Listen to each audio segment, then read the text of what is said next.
Assalamualaikum warahmatullahi wabarakatuh. Bertemu lagi anak-anak dengan Ibu. Hari ini kita akan membahas mengenai hukum tajwid yang terdapat dalam surat Al-Kafirun. Nah, jika kita melihat dengan seksama, ada 26 hukum tajwid yang terdapat dalam surat Al-Kafirun. Namun dalam hal ini kita akan membahasnya 2 ayat saja dari surat Al-Kafirun, yaitu terdapat 6 hukum tajwid dari 2 ayat surat Al-Kafirun ini. Kita mulai dari ayat yang pertama. Bismillahirrahmanirrahim. Qul ya ayyuhal kafirun.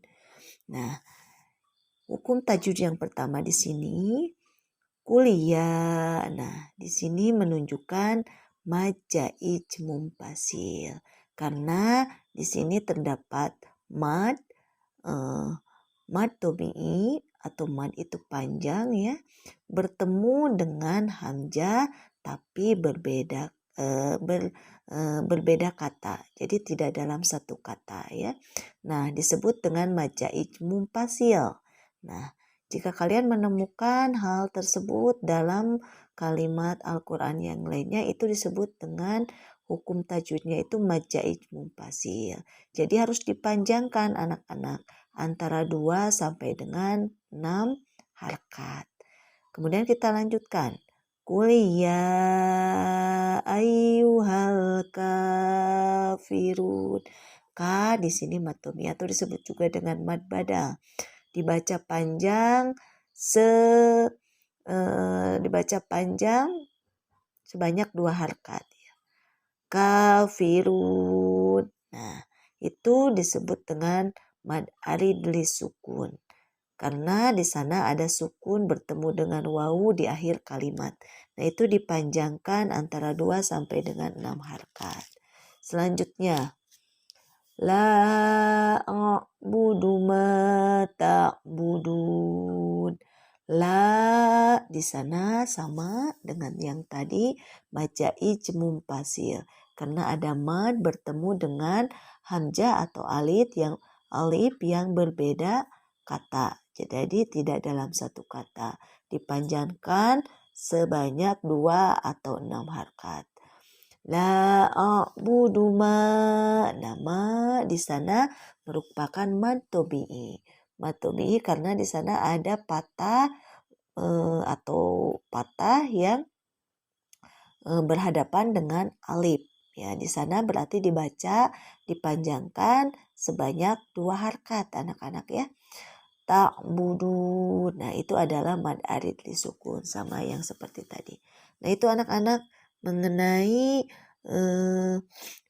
hukum tajwid dalam surat Al-Kafirun ayat 1 dengan ayat 2.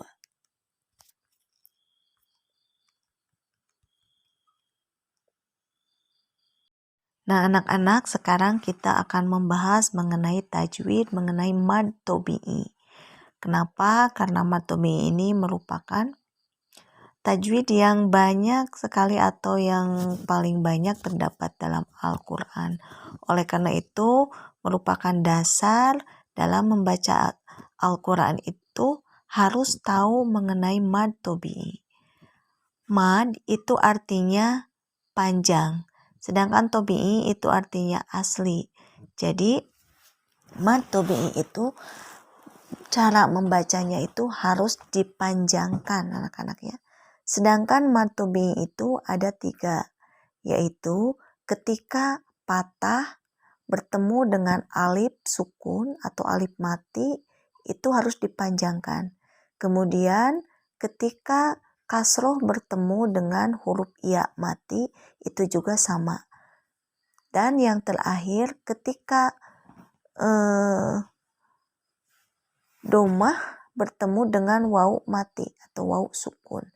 Nah, itu harus dipanjangkan anak-anak. Nah, berapa harkat kita harus memanjangkan mad tabi'i dalam pembacaan Al-Quran?